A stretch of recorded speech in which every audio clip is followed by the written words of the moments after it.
Kita bicarakan betapa bajingannya globalis berlanjut. Dalam 3 besar bisnis di dunia yang omsetnya atau turnovernya perputaran keuangannya tertinggi, nomor 1 adalah food beverage business. Nomor 2, games dan toys. Catatan, kasino masuk di sini. Game online dan lain sebagainya masuk di sini. Kemudian bisnis health dan pharmaceutical menjadi bisnis nomor 3 di dunia karena pandemi COVID juga memberi kontribusi yang sangat besar dalam naiknya omset bisnis kesehatan dan bisnis obat-obatan. Baru di bawahnya, military war complex, digital IT teknologi, energi, dan seterusnya. Bedanya, bisnis food ini pemiliknya jutaan. Mulai dari yang receh, angkringan di trotoar, sampai yang besar-besar, chain restoran misalnya, ala McDonald's, Starbucks, dan manufaktur proses food besar lainnya. Mulai dari penghasil susu, keju, pemotongan daging, daging ayam, dan berbagai pabrik makanan kemasan, semua nilainya triliun dolar bisnis setiap tahunnya. Sementara, kasino, pabrik obat-obatan, peralatan perang, modalnya besar, pemainnya sedikit, sehingga cuannya muter di kalangan elit 1%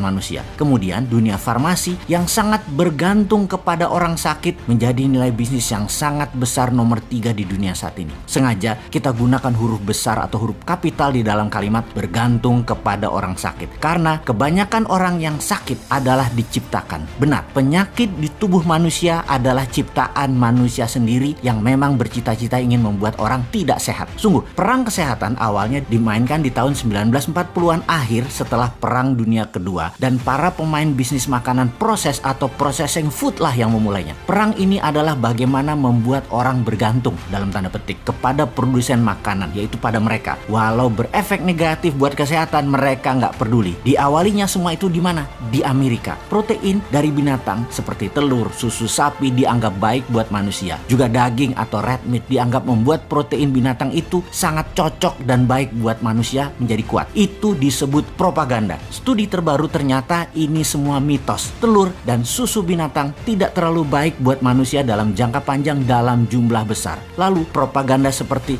real man eat meat atau lelaki sejati pemakan daging, ternyata protein hewani berlebihan banyak menimbulkan masalah jangka panjang seperti darah tinggi, diabetes, jantung, kolesterol, dan kanker. Propaganda kencang tadi memang diciptakan para produsen makanan kemasan dan industri daging, telur, susu agar mengarahkan pikiran bawah sadar jutaan manusia, dan sekarang sudah miliaran manusia, berpikir bahwa daging, susu, telur adalah makanan ini baik untuk kita dan baik untuk kesehatan kita. Bahwa makanan hewani dari hewani terbaik buat tubuh manusia. Efeknya ketika berlebihan ternyata banyak penyakit yang timbul sebagai efek langsung memakan meat, daging, juga poultry, daging unggas yang berlebihan dikonsumsi, juga gula atau sugary drink dengan efek darah tinggi, kolesterol, kanker, dan diabetes. Lalu muncullah asosiasi terkenal di Amerika yang mengedukasi tentang kesehatan dan kesembuhan bagi mereka yang terkena diabetes, kena kolesterol, kena darah tinggi, serta kanker. Ada American Diabetes Association, ada American Cancer Association, ada American Heart Association. Cita-citanya mulia untuk membuat dunia dan berbagai penyakit tersebut hilang. Namun yang aneh ternyata di luar obat-obatannya yang harus dikonsumsi, ternyata makanan yang direkomendasikan adalah makanan yang malah membuat manusia tetap berpenyakit tersebut, bukan menyembuhkan.